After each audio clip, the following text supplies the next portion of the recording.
see my mother tomorrow.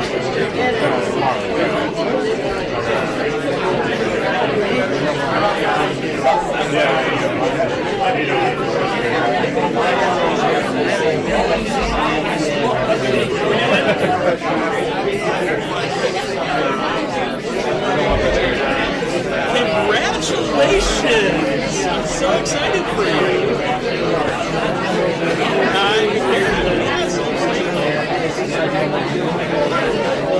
Well, how those water progressively takes honeymoon later when you have more time to actually do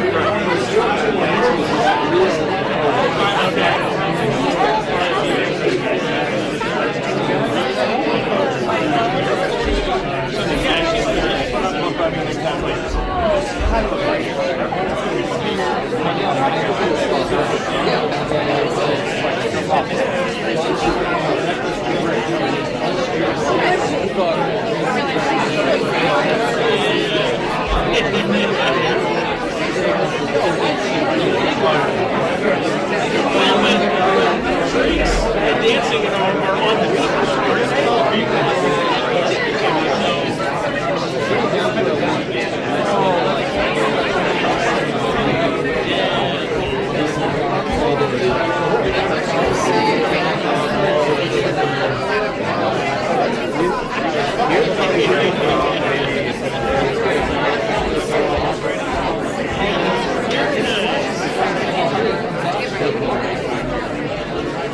But you will find yourself doing this now.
Yeah, so that was my first time. We were trying to do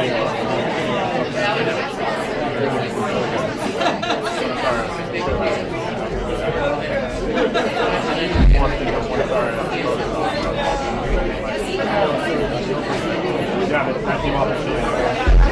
Which was fine, because once that happened, that was like, hey, I'm going to go right now.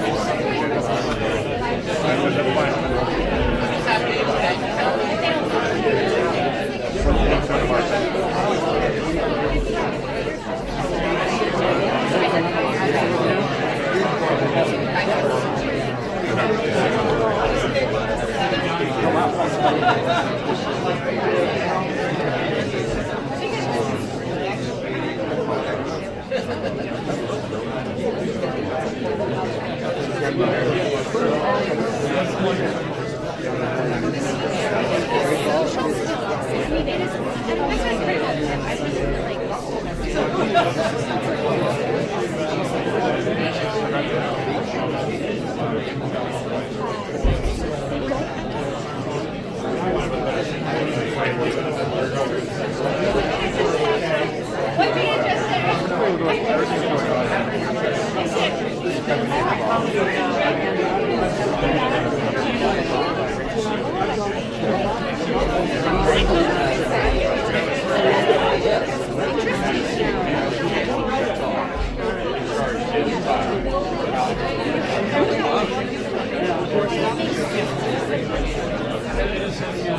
Minnesota's exactly done.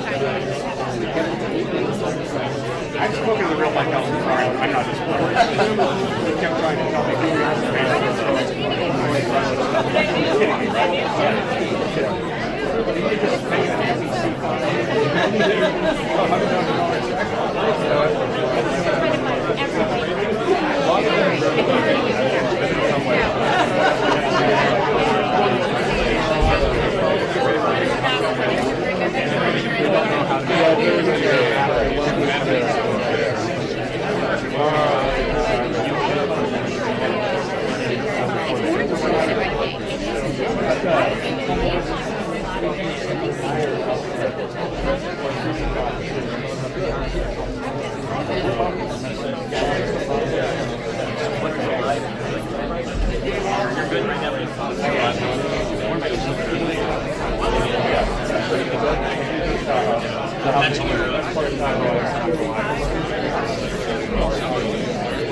You were good, actually. You can do good dead center. You're not blocking. No.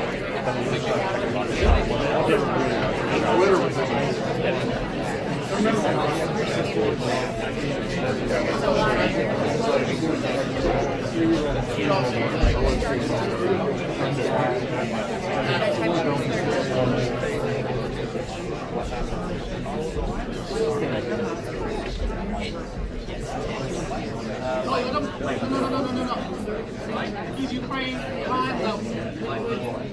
Let's direct him to them. High level. He's not in the box. Oh, he's on the box. It's direct. Oh, that's what they changed.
He's a great guy. He's a great guy.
No, your name is.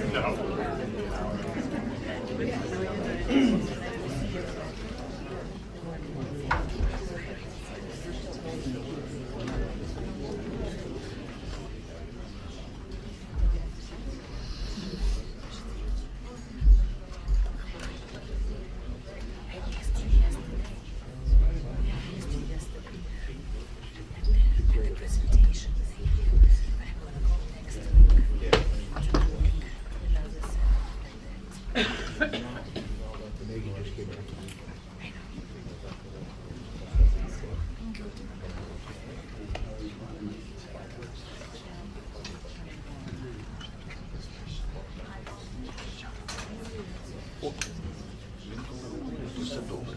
Зараз було дуже добре. Коли розгляд. От зараз.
Ось тільки що говорив, дуже гарно, взагалі без проблем.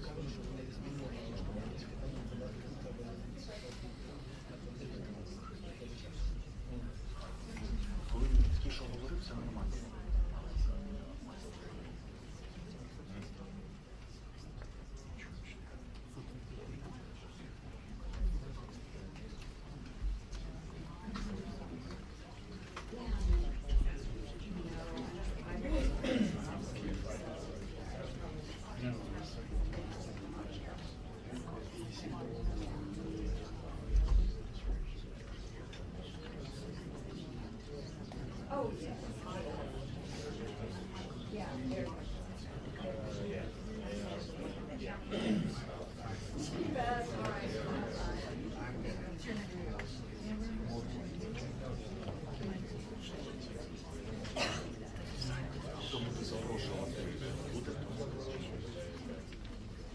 Хоча б той канал ще раз перевести.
Well, yeah, you guys. I keep thinking like someone has to negotiate.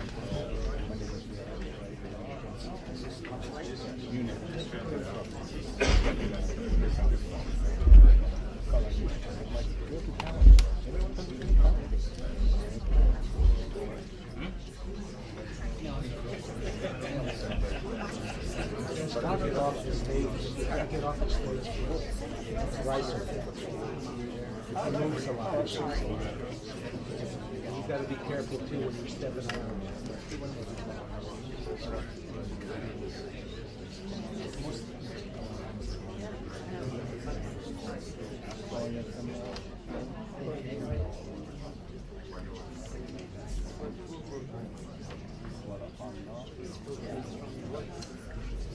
Знаєте, переклад все добре. Можемо дисконути ту форму. Перекладом все добре. Переклад добре. Треба не безпосередньо казати. Я не чую його. Переклад ідеальний. Я флор не чую. Ні, взагалі я не чую.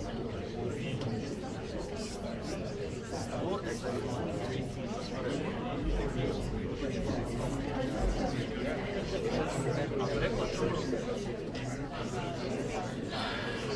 они будут вот этот микрофон, который я буду говорить, просто посчитать раз.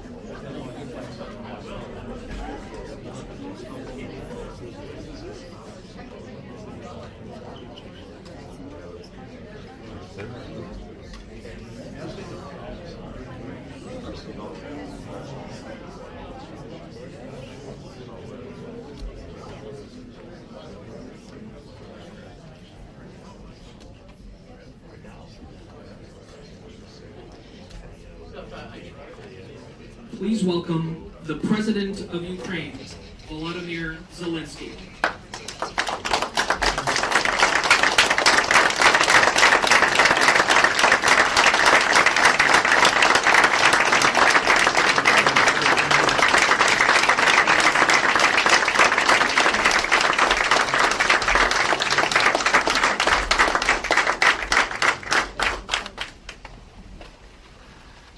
Please welcome to the stage, Director of the Ronald Reagan Institute, Mr. Roger Zakheim.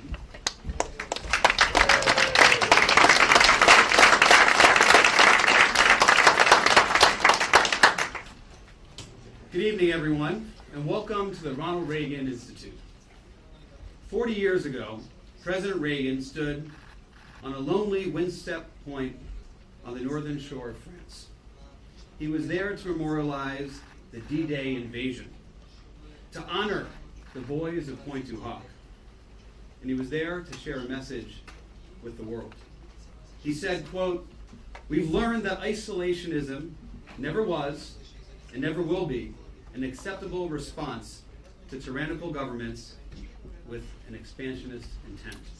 We are bound today by what bound us 40 years ago, the same loyalties, traditions, and beliefs. We're bound by reality," the President said.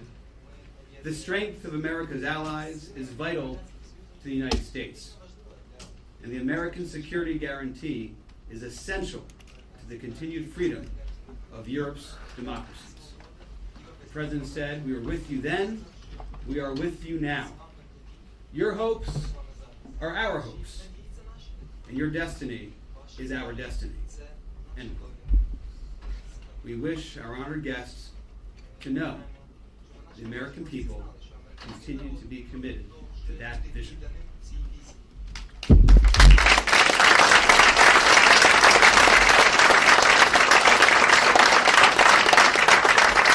I'd like to recognize our guest of honor, President Zelenskyy. We are humbled to have you here during this very consequential week in Washington, D.C. And I want to welcome our many distinguished guests here with us tonight. We welcome the members of the President's delegation. Thank you for being here. We welcome the members of Congress. Thank you for being here.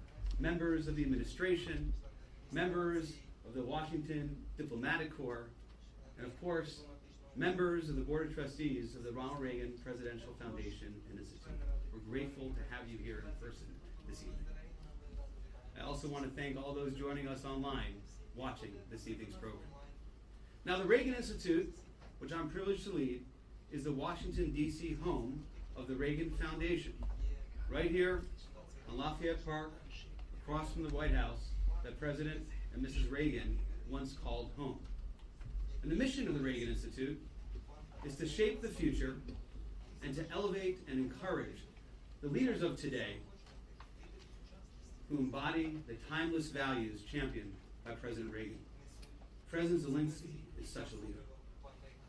President Reagan said in his 1980 inaugural address, quote, "Above all, we must realize that no arsenal and no weapon in the arsenals of the world is so formidable as the will and moral courage of free men and women." He continued, "It is a weapon our adversaries in today's world do not have. It is a weapon that as Americans we do have. Let that be understood by those who practice terrorism and prey on their neighbors." End quote. The will and moral courage of free men and women is not exclusive to America's arsenal. It is a powerful weapon that Ukrainians have too, as they repel a brutal invasion by an authoritarian neighbor. President Zelenskyy has rightly said, after the horrific attack yesterday, particularly on the Children's Hospital in Kyiv, that those who show only sympathy for Ukraine, quote, "mere concern does not stop the terror. Condolences are not a weapon." Now that is something Leader McConnell understands well. From the beginning of this awful war, he has been a crucial figure in ensuring that America provides security assistance to Ukraine. Countless times, he has taken up the cause of Ukraine's defense on the Senate floor, even when it was politically difficult to do so. Leader McConnell, thank you for continuing to demonstrate the kind of leadership that President Reagan knew was essential to the future of democracy itself. Ladies and gentlemen, join me in welcoming the Senator Mitch McConnell.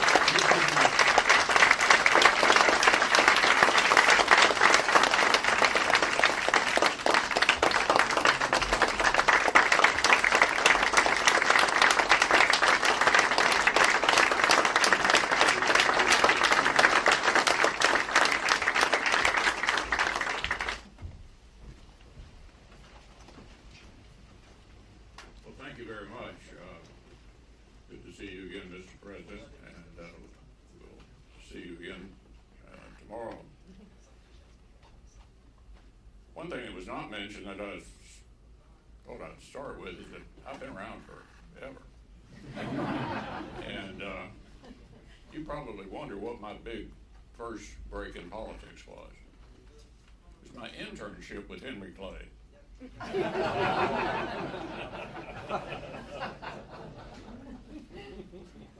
The world remembers Ronald Reagan as the great communicator, and rightly so. With plain-spoken persuasion, he took an animated principle, peace through strength, the halls of power from London to Berlin and Tokyo to Geneva. Just as often, and just as memorably, he showed his own resolve, steel to the spine of our allies, and gave hope to the oppressed in places where the yoke of tyranny weighed the heaviest, like in front of the Berlin Wall and in Moscow, and in places where the forces of tyrants had taken the steepest toll, atop the cliffs of Point du Hoc and at the concentration camp of Bergen-Belsen. But President Reagan knew very well that being a master of rhetoric, public diplomacy, and soft power wasn't worth much without the hard power that gave his words their weight. He knew that telling Gorbachev to tear down the wall that imprisoned the captive nations of the Soviet Union only packed a punch because the arsenal of democracy, which had spent years rebuilding, was backing it up. The marriage of words and actions is a dying art, but we can't afford to lose it. The West must ensure that our promises and our threats are backed by hard power.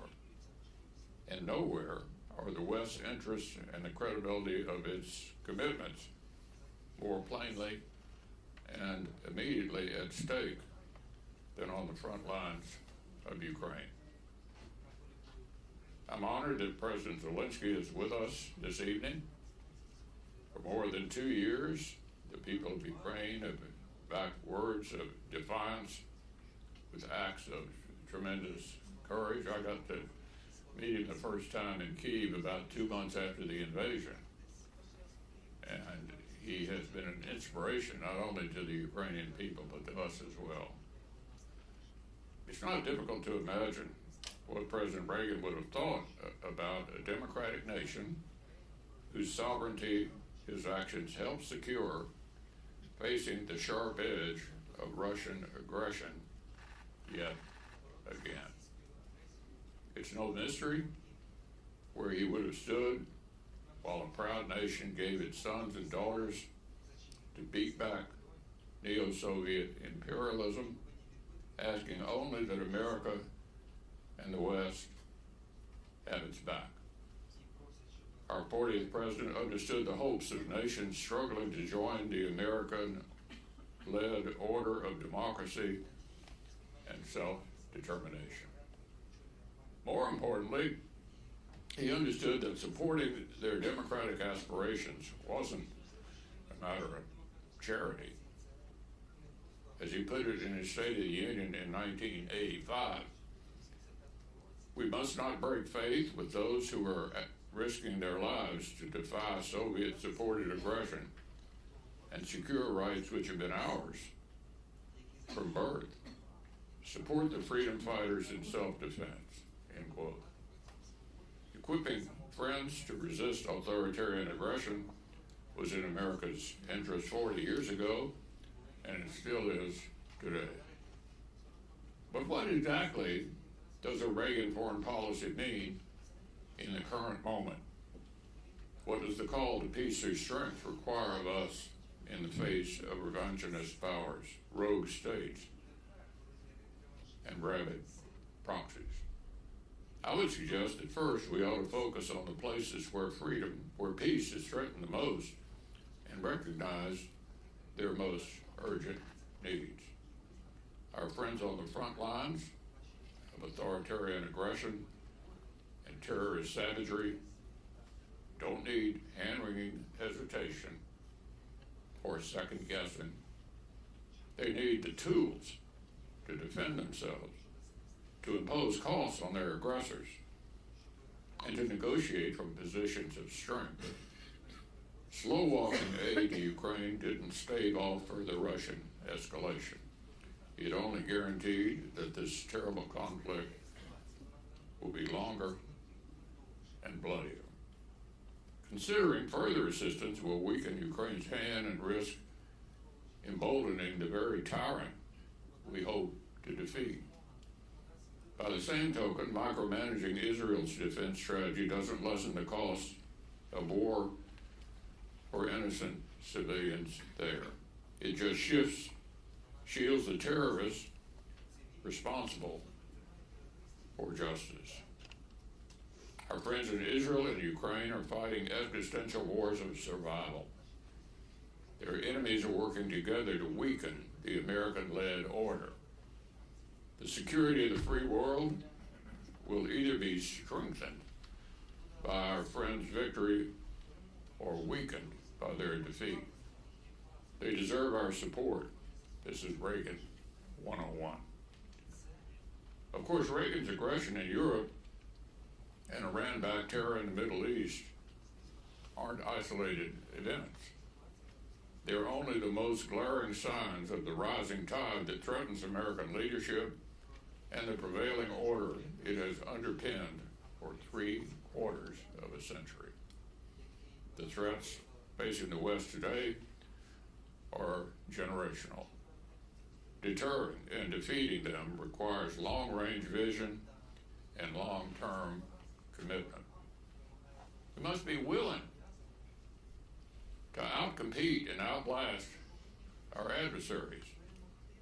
These are the challenges that President Reagan would no doubt find quite familiar. Today, our European allies are recommitting themselves to meeting the demands of collective defense. But returning from their holiday from history to support Ukraine is not enough. It's not enough to focus on a single point of the axis arrayed against us. It's not enough to limit long overdue defense investments to one-off special funds. The success of the NATO alliance and of the American-led order is premised on collective defense. To a degree that some of our allies still haven't grasped, European commitment is essential. And sharing the burden of global challenges means sustaining serious investments in higher levels of military readiness. Credibility, capability, and capacity can't be surged on a moment's notice. They can be purchased at the corner store. They can't be purchased at the corner store. They must be honed and preserved over a lengthy period of time. NATO members must also recognize that the connected threats to our shared interests extend far beyond European borders. Our allies and partners from the Indo-Pacific have traveled to Washington this week because they see these connections clearly. Because the outcome of Russia's war in Ukraine matters to them. Likewise, European allies need to recognize how the growing threat China poses to our partners in Asia matters to them as well. Territorial integrity, sovereignty, freedom of navigation. These are not just abstract principles. They're the same core interests that guided President Reagan's leadership. And they're being challenged today all over the world by Russia, China, and Iran. Isolationists on this side of the Atlantic must face the fact that American leadership is as indispensable today as it was 40 years ago, that our credibility is not divisible, and that European security and prosperity is tied inextricably to our own. Those in America who discount the connections between the threats we face are increasingly isolated. As the Reagan Institute's latest polling illustrates, overwhelming majority of Americans recognize the essential roles of American leadership and of the NATO alliance in preserving our closest trading relationships in Europe. As Speaker Johnson pointed out yesterday, they also recognize the importance of the supplemental investments Congress made earlier this year in supporting our friends on the front lines and rebuilding the arsenal of democracy right here at home. 75 years of the transatlantic alliance has given us plenty to celebrate this week. But if collective security is to endure for the next 75 years, we'll need more leaders to start facing today's threats with the eyes of a cold warrior like President Reagan. Our words must be unapologetic. Our actions must be unrelenting. And the greatest military alliance in human history must continue to carry the day.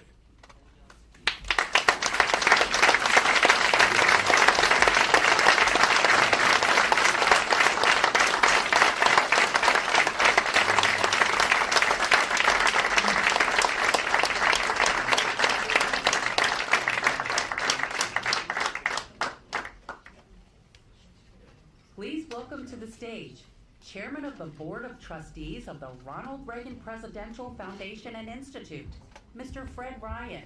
Thank you, everyone, and thank you, Leader McConnell, for your leadership on this and so many other important issues, and for being one of Ronald Reagan's most trusted friends here in Washington, D.C. At his historic speech to the British Parliament, our 40th president said, quote, "We must be staunch in our conviction that freedom is not the sole prerogative of a lucky few, but the inalienable and universal right of all human beings." That conviction was the foundation of what became known as the Reagan Doctrine, a steadfast commitment that America would always stand with those around the world fighting to protect their freedom.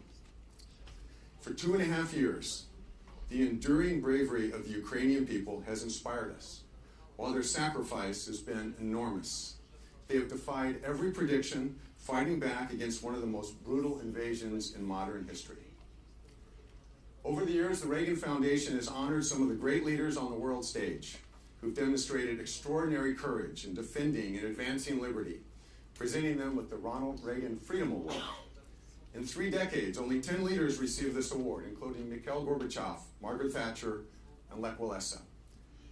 We proudly expanded that category and added to that distinguished list by recognizing a new leader who is here with us today. He has bravely met the moment and rallied the world behind the cause of freedom. In the always continuing clamor of American politics and Western politics for that matter, we can sometimes lose sight of the fact that political philosophies can last a long time, but that truthful, realistic, and brave political philosophies last forever. And that's why we at the Reagan Institute feel, and indeed are convinced, that Ronald Reagan is forever, because his thoughts and convictions are. They echo out and continue. And tonight, we are proud to give the bully pulpit and this stage to a man who stands for so many of the principles of Reaganism.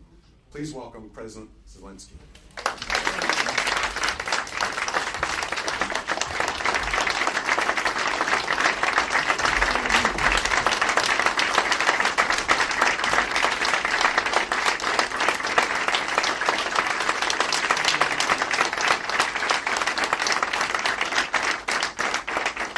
Thank you so much.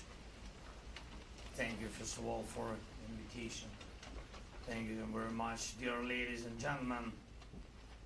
Mr. Ryan, thank you for your kind introduction. Mr. McConnell, I'm grateful for your firmness in defending freedom and for your visits to Ukraine to see how important it is to win now, to prevail over the Russian war and terror, to win so that the words said in the 20th century remain valid and relevant today. Strategy for peace has always been simple. Be strong enough, be determined enough so that no adversary would think even for a moment that war might pay. These are the words of Ronald Reagan, and he said this in 1988 about NATO's strategy, and it is symbolic to repeat them now here on the eve of the NATO summit in Washington. Time passes, but more and more people reflect on what President Reagan said, what he did, and what he changed. And these are the words about America, which the world values, is grateful to, wants to see leading the world as only America can. Reagan delivered this speech on February 23. The next February date, the 24th, but in completely different era, in 2022, has become the day of the greatest challenge both to Reagan's legacy and to the rules-based world order.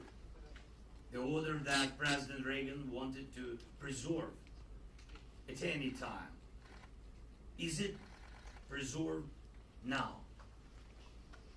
Ladies and gentlemen, let's be, and I want to be, candid and frank.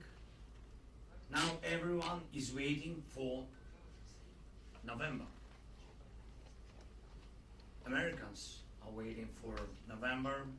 In Europe, Middle East, in the Pacific, the whole world is looking to autumn, looking to November. And truly speaking, Putin awaits November too, but killing and destroying to get ready, to be ready for everything what November might bring. Even the anniversary NATO summit, which should become a top event, does not indeed look strong in the media, in contrast to what is expected from November. It seems that people do not even notice that NATO has expanded by 2 new countries at once. And this is a historic event, but it is in the shadows of another story. It's time to step out of the shadows, to make strong decisions, work, to act, and not to wait for November or any other month to this end. We must be strong and uncompromising all together. And first of all, America. And first of all, the leaders of America. And the President of the United States as a leader of the free world. To be uncompromising in defending democracy. Uncompromising against Putin and his coterie. Uncompromising to every possible terror. Exactly what all Ukrainians were on the 24th of February 2022. Millions of the people of the world and millions of Americans, exactly what President Biden and the Congress were on the 24th of February. I'm okay. Good. And when Putin decided to break everything dear to us, we all acted as one. We didn't wait a single day and even minute. We were surviving every day, and we did survive. Then the world saw that Putin could lose, and democracy can win even when it seemed impossible. Then what happened now? When did it step into the shadows? When did one start thinking that it's better to delay than act? That partial solutions are better than victory. And when it started to appear that to defend freedom is allegedly unsafe, and that to put Putin in place for blackmailing the whole world is allegedly unprofitable. When and why did it happen? The world can't be secure without America. America cannot be a leader and a world dream maker without caring for world affairs. America should not shy away from its strengths. It is America that keeps the freedom for the world. That's why the world values America. America which acts. Ladies and gentlemen, it has been 35 years since President Reagan left the White House, but we still return to his words and his actions. And this is what was imprinted in world history, in the experience that was gained then and still helps us today. And even in the speeches we look back on, the power of Reagan's words came from what America did and how correctly America used time. As a result, in our European history and in US history, Reagan means hope, and he still does, and he had it. And now we all need exactly this. Leadership that does not wait for any Novembers, but acts now, acts every day strongly so that life wins. And so that our enemies such as Putin fear our actions. A few examples for you. In May, June, we achieved an important victory. We stopped the Russian advance on Kharkiv, the second largest Ukrainian city, located very close to the Russian border. The Russian army was ordered to get into artillery fire range to shell Kharkiv. But the courage of our men and women, as well as the American permission to strike military targets in Russia, got the job done. And I'm grateful to you. I'm grateful to President Biden for this permission and to everyone in the Congress who helped. This Russian advance has stalled, and we are pushing the Russian army out of areas near Kharkiv. We also destroyed the launches of Russian missiles that had been hitting Kharkiv for more than 2 years on a daily basis. And this gave Kharkiv protection from missile strikes. Imagine how much we can achieve when all limitations are lifted. Similarly, now we can protect our cities from Russian guided bombs if American leadership makes a step forward and allows us to destroy Russian military aircrafts on their bases. This will also yield an instant result. And we are waiting for this step. And we can significantly limit Russian actions in southern Ukraine and push the occupier out of there if American leadership assists us with the necessary deep strike capabilities against Russian military and logistics in our Ukrainian Crimea.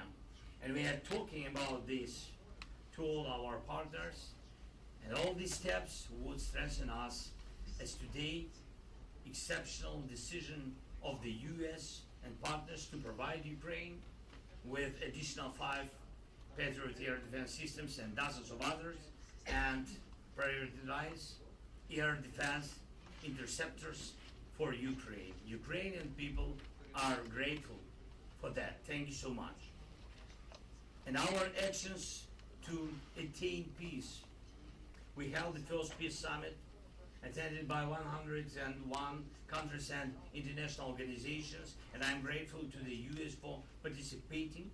Putin, in response, held his own summit, a war summit, in Pyongyang, in pair with Kim Jong-un, just to have more artillery, missiles, and mines so that Russia can hold on at least until the end of the year. Although he does receive weapons, Putin still shows how much weaker the conspiracy of dictators is compared to the power of a free world. We must react firmly. We must and can organize the second peace summit this year based on the peace formula, even more powerful and truly decisive. We need the support from the US.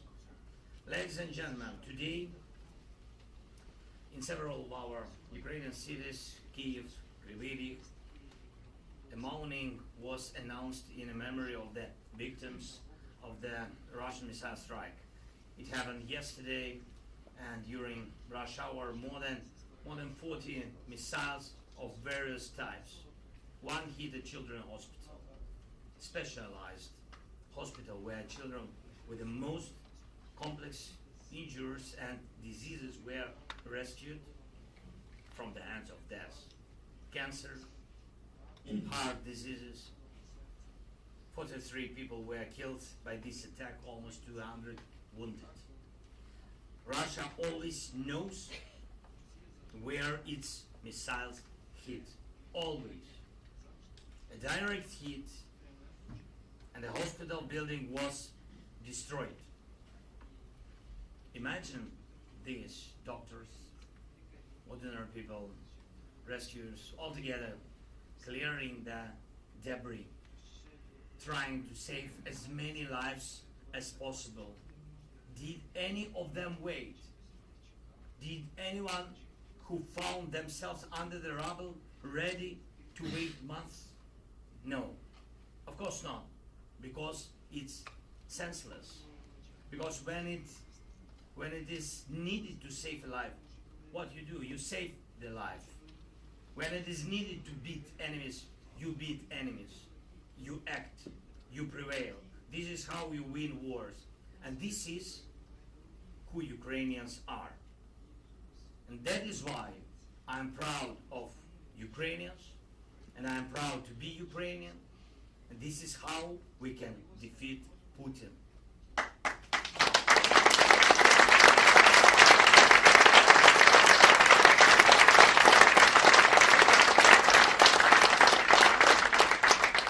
How much longer can Putin last? The answer to this question is right here in Washington. Your leadership, your actions, your choice, the choice to act now. And even these days, the NATO summit, which has to become a strong decisions are needed, and when we are waiting for them, and when we are counting on them.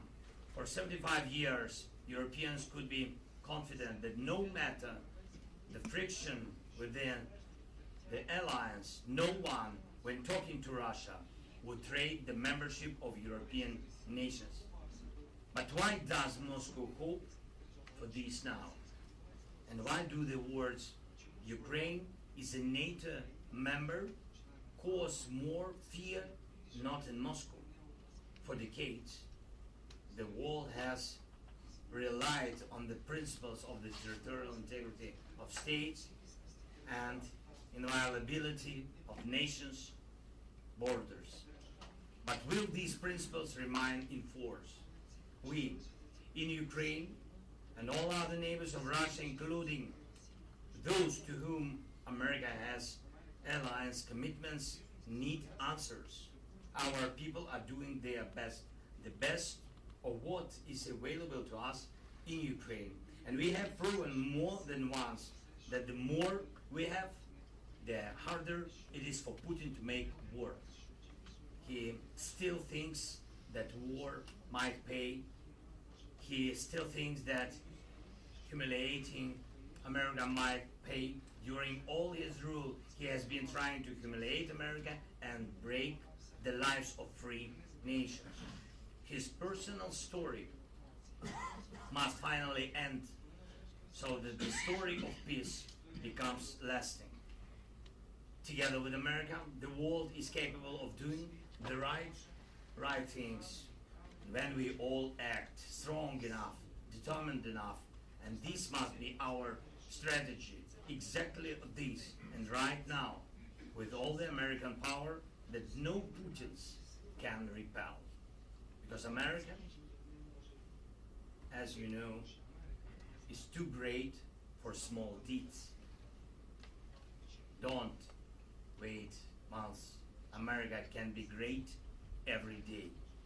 Thank you so much for your support.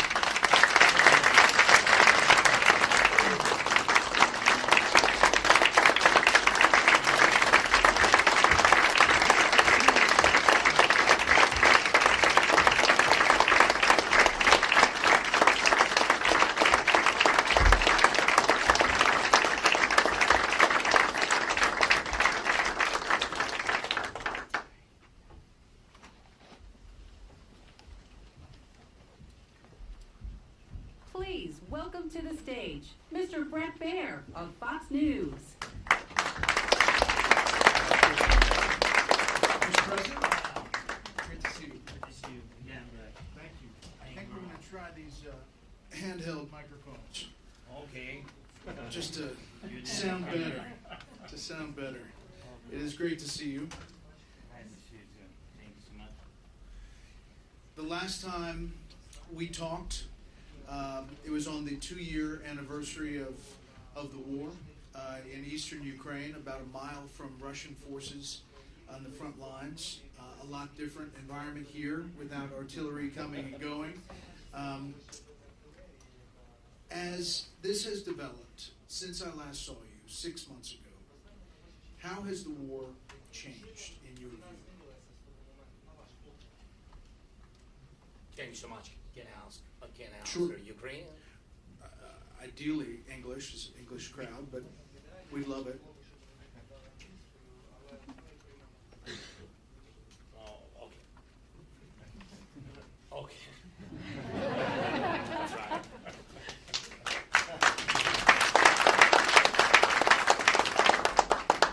Thank you so much. As I said already, that in Kharkiv, it was a very difficult situation. Putin wanted very much to occupy us quickly. Thank you so much for decision, bipartisan decision on the package, and it was very, it was very important for us, this package in Congress, to equip our brigades. But always we have this challenge that from the moment of decision to the moment of equipment, you need much time. And of course, Putin understood and understands. So he has this information. He wanted to use this pause in more than half a year pause in Congress with decision. That's why he wanted to occupy quickly Kharkiv, where 1.5 million, 1,500,000 people live now, very near to the border, but they live. He attack them each day because he wants to make a chaos there and push people to run out. That is the goal for him. He did it at the very beginning of the war. He did it. He tried to do it with a capital. We people stood strong. And that's why we saved our capital. I think in our country. And so he tried, coming back to your question, so he tried to occupy Kharkiv.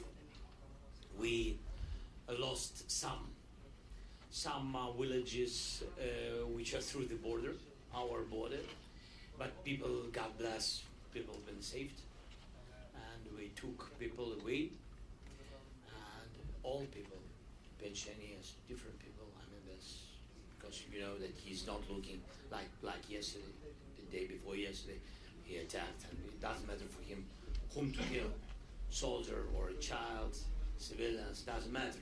That's why, of course, we moved people from these villages, and he didn't have success.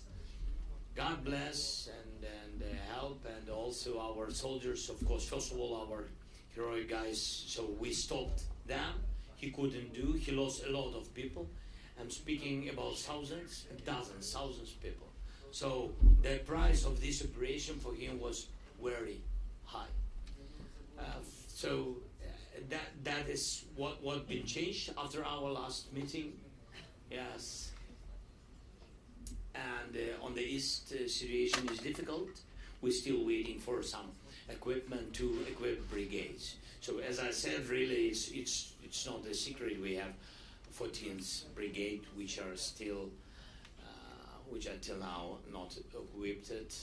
Yeah, so that's why we don't use them. But I hope that everything will come, especially after NATO summit. We'll have some additional packages with air defense and etc. So that is situation shortly. You see, maybe in Ukrainian, I can answer shortly. I like this. This is good. I do want to say that we're all really saddened by those devastating attacks, especially on the Children's Hospital in Kyiv. And I can hear in your voice how much it hits you, especially as a father.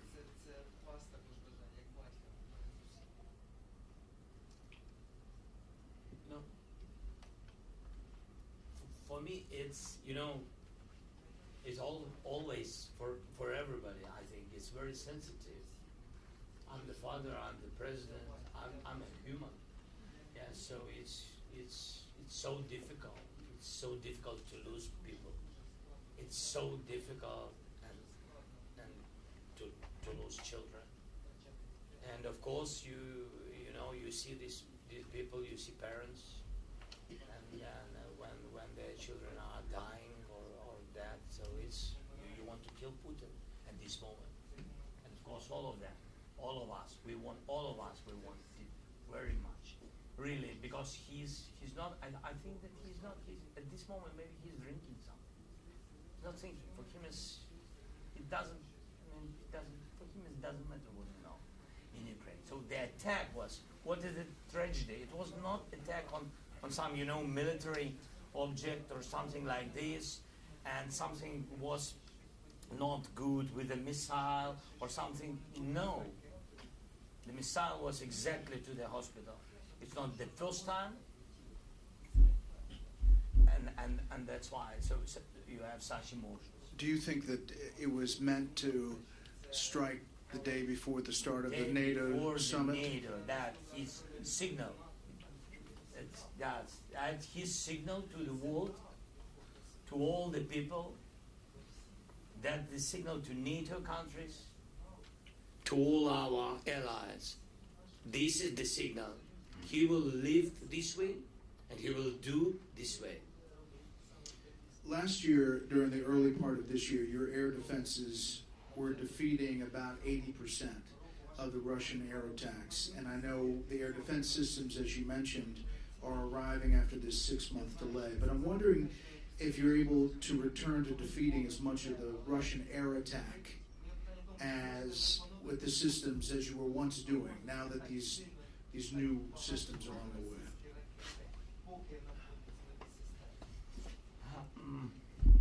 So, again, thank you very much for the decision of these additional 5 systems of Patriots. If they will help, they will help, of course. It's not enough. It's never enough. And you saw the result, attacks on Kiev, on the capital, which this defended well. So, but you saw that this is not enough. And it can be enough. And these 5 systems will help a lot, but it will not be enough. Because you know that we have to understand that the Russian army, they learn, they study each day. They are trying to attack systems, to destroy Patriots. They don't have success in it for today, but it's not enough. They use different missiles, different drones, ballistic, etc. So and we have not also to stay just at the same place. We also have to move to make strong steps with air defense, different kinds, modern one, and etc. So yeah, you're hopeful. But let me ask you this: the U.S. though continues to restrict the U.S. ATACMS from firing at targets inside Russia, and restricting the long-range U.S. HIMARS from firing inside Russia unless an attack is imminent on Kyiv. Can you just provide the audience here some sense or some understanding of what these restrictions mean for your forces and their challenges as a result to conduct an effective campaign against Russia? Some of these bases, air bases, include the one that launched the attack on the Children's Hospital yesterday. Yes. So, of course, we have permission to use HIMARS through the border, especially on Kharkiv, east and north of the country. Is it enough? Of course not. It's only a little number of those troops and bases which from where Russia uses missiles and from where Russia attacks us each day. For example, if you take the example of Kharkiv, so they use per month 3,500 guided aerial bombs. 3,500. Do we have? Of course. Can we use Patriots or something similar? For example, yes. But can we? No. Because we don't have so many missiles. And the world doesn't have possibility to use 3,500 missiles of Patriots just to defend it. That's why you can't use such weapon against it. How they use these guided bombs? Using jets. Where the jets stay on their bases. Do we know these bases? Yes. Do we know all of them? Yes. Would you want to strike them? yes. But you're not being allowed to. But we can't. But somebody except us have to say yes. Yeah.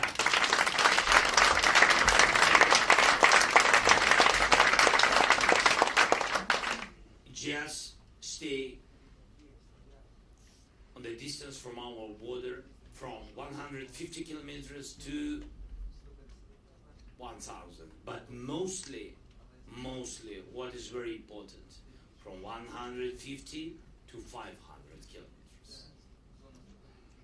That means that if we have this very special weapon, some of them we have, and if we can use it on the territory of Russia, especially on these military targets, if we can do it, of course, we can defend civilians, hospitals, schools, children. We can do it. Because the guided bomb is the difference between guided bomb and missiles. Of course, missiles can go 2,000 kilometers, yes. But thousands, they don't have thousands of missiles. But they have thousands of such guided bombs. And guided bombs, they can use 100 kilometers. That is the answer. If we can use such weapon on the distance to, as I said, from 100 to 500, we can manage this problem, and children will live, will be alive. Are the restrictions also, you can't strike inside Crimea?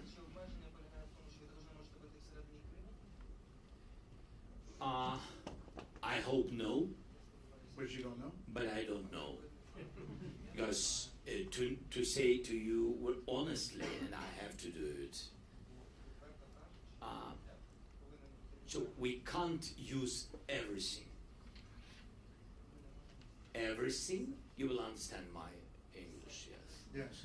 We can't use everything and everywhere in Crimea. You understand? Let me ask you another question about Crimea. Yeah, please. Will you negotiate with Putin over Crimea if it would end the war?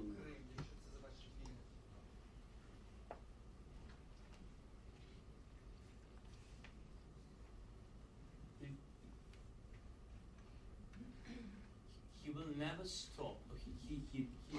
I think he will love this idea very much. Because he need pause in this war. He need pause. That's why I said he's waiting for November. Maybe the policy in the United States maybe will change. I hope that it will never change. And it's very important for him to understand and to know. It depends only on decision of American people. It doesn't depend on any one person. You understand? And that's why he's always waiting how to divide world, how to divide America, how to divide different countries in Europe.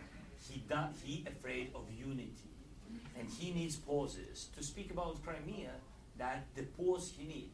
He had Crimea. He occupied it in 2014 Crimea. Did he finish? No. Did he stop? No. Then he occupied Donbass. Now he's speaking that he needs Crimea and Donbass, and that's all.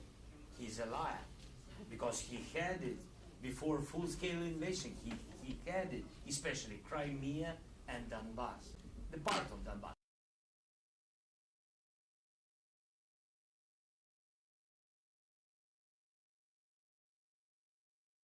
Towards November. Yes. How closely are you following the day-to-day politics here in Washington and in the U.S.? I think sometimes we are closer than you, Brett.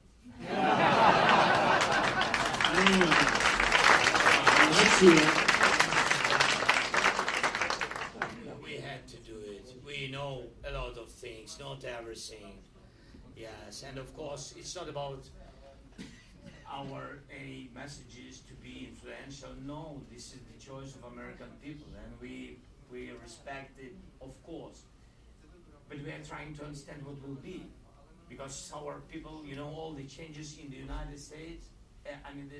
If they will have one or another direction, if the direction will not change, and or if something will change. Our people, just people, they're afraid. Because you have to know that you are the biggest strategic partner of Ukraine.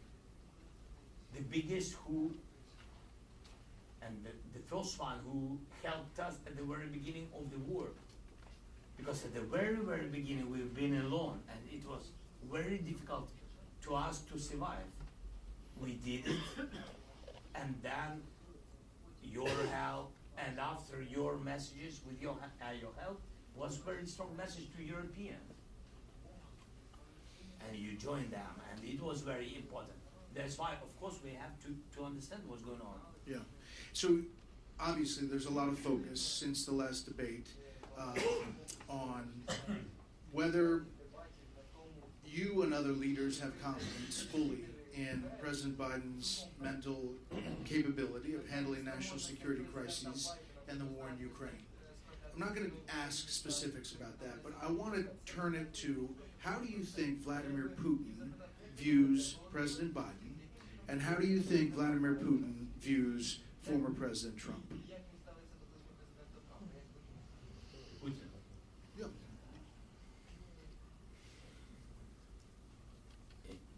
So you mean that what is his attitude to Biden and what his attitude to Trump? From your point of view. He doesn't love America. And he hates Ukraine. And because he hates democracy. And Biden and Trump are very different, but they are supportive democracy. And that's why I think Putin will hate both of them. I think so. But I think that both of them have to understand it, not to count on his attitude. Because the GDP of United States 10 times bigger than Russia. And it means that you can't attitude to Putin as he is a partner. He's small, really small. But when we afraid him, he began to be bigger. And that is the mistake of all the West, including us, including the United States. That is the mistake that during the last 25 or how many years he's Putin. So we always gave messages, all the West gave messages that he is the partner, he is the big, he is leader. The Biden administration has put restrictions on you as far as what you can do. Are you fearful of a Trump administration and what that means for you in this war? Do you fear former President Trump, if he's president again, would pull out of NATO? Do you fear like that everything would shut down as far as support for the U.S., for the Ukraine war?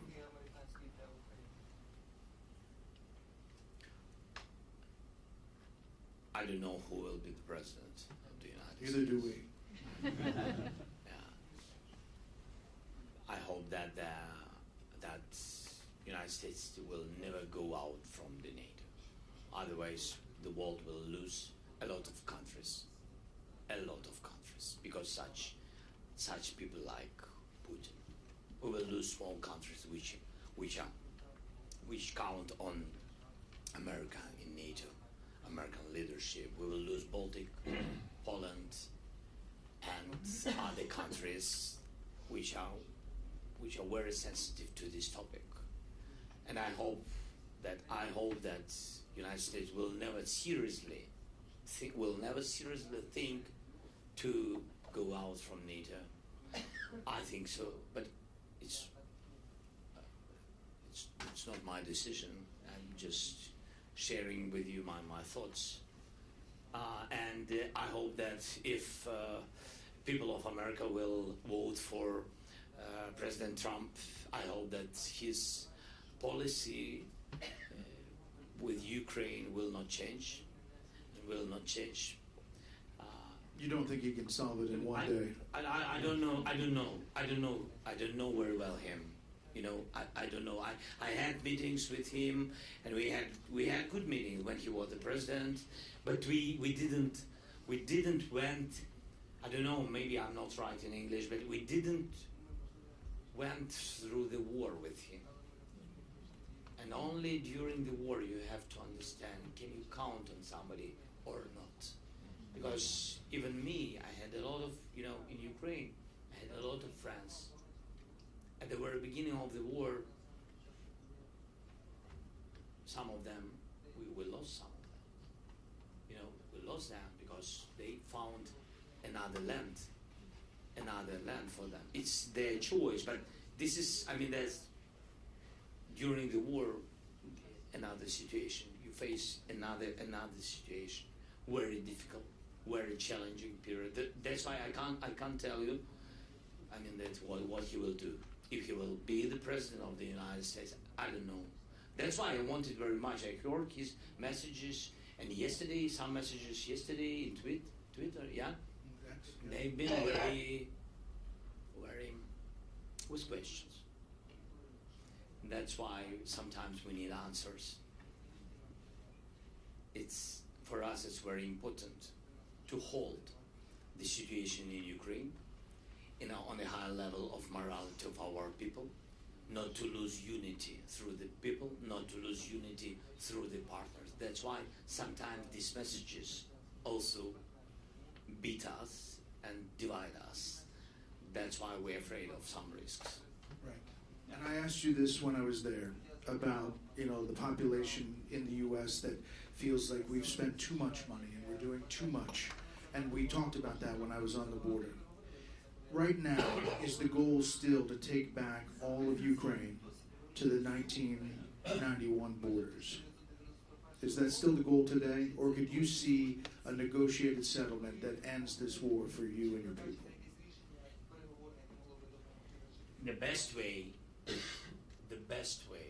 of course, after the first peace summit, to organize and prepare the plan, and to organize during some months the second summit, and have this document, and to put Putin by majority of the world, to put him and to push him to stop the war. This is the best way. And when you speak about territories, you have to know that, first of all, of course, we need to save people, nations, and that's why. And of course, we are not NATO members. We don't have such, you know, umbrella, and that's why we need Putin to lose. We don't want him to be on our territory because anyway, it's a frozen conflict, and it will depend on years when he will prepare and come back again with invasion. He will do it. You understand? So yeah, of course, the Munich agreement didn't work. 1938, a potential agreement you're saying with Putin may not work. The document with Hitler didn't work. Why it has to work second time? I don't know. I think he loves the process. That's the problem. He loves the process. It doesn't matter what occupied. He loves the process and the process, and this is his history, and he will do it to one country or another, to occupation with military occupation or political occupation of Belarus, like he did it already, to divide Georgia, and for today to begin, and he really began to change their direction from EU direction again back to Russia. Now he's doing. We love Georgian people very much, and I hope that it will not be this way, it will not finish this way, but he loves this process. So it doesn't matter when. The question is who can stop him. Two more things. President Biden gave you 31 Abrams tanks last year. What happened to those? Did they make a difference?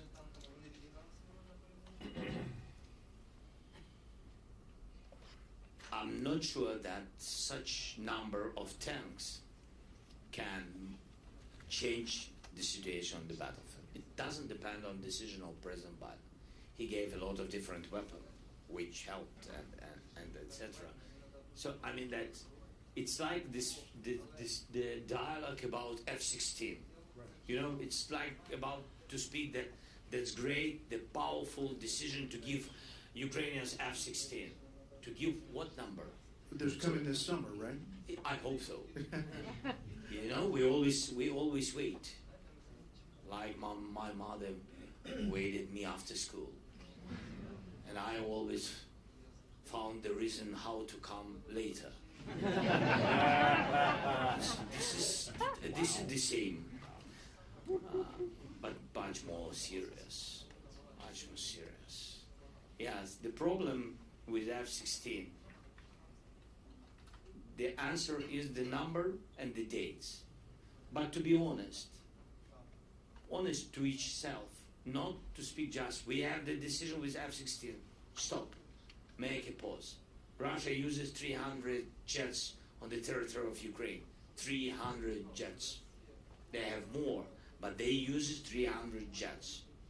We have a decision about some 10, 20, even if we will have 50, it's nothing. They have 300, we need, because we are defending, we need 128, this is the fleet. All these numbers our partners have. So till moment when we will have 128 jets, we will not, compare with them in the sky. Anyway, it will be difficult. Last thing, here in the U.S., overwhelming majority of people are very upset with the current political situation. They don't like their choices. They are upset about the political uncertainty, if you ask them in polls. I can only imagine what it's like to be a foreign country on the other end in the middle of a war. Do you tell the American people that this war currently is at a stalemate? And what is your message that we have to stay for the long haul, and why?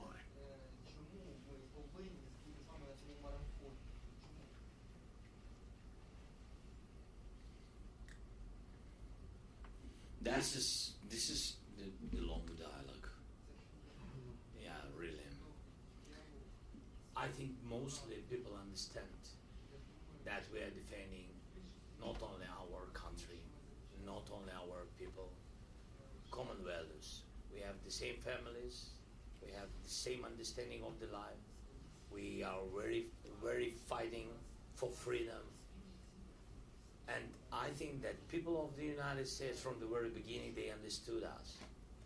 And the moment, as I said previously, that Putin will never stop on Ukraine. And you will see it. If we will not stop him, he will go further. He will go further, and he will go to the NATO countries. He will want to show that he can. He has to sell this information to his society. He will go to those countries who are members of NATO but being the part of the Soviet Union.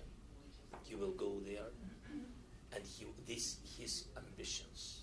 And after that, the people and soldiers of the United States will go and will defend these countries. And it's tragedy for everybody to lose people's sons and daughters. And that's why I think till the moment Ukraine is strong, all the world pay a low price. I think so. Maybe I'm not right. But who wants to check? I'm not sure that is a good idea. And again, so a lot of, if to be pragmatic, Brad, so during the war, of course, we increased a lot of technological progress, and with cyber, and with drones, with sea drones, and etc. So, United States, when they gave us weapon, they took from us all this, all our knowledge and all this experience. Of course, we share all these technologies with the United States because we are partners. And I think you've got it. A lot of companies and etc. A lot of companies in the United States, they really had made big progress in production because the government of the United States pushed there, gave them money and a lot of contracts. So I think it helped. If it's to be pragmatic. So I think so. I think you are doing very well, but maybe it's those people who don't understand it now. Maybe it's okay, it's their choice, but they will understand it. They will understand it in the future. That the United States made a really right choice, made really to save democracy in the world, and this decision is making now on the territory of Ukraine. It's true. President Zelenskyy, thank you so much for this. Thank you so much.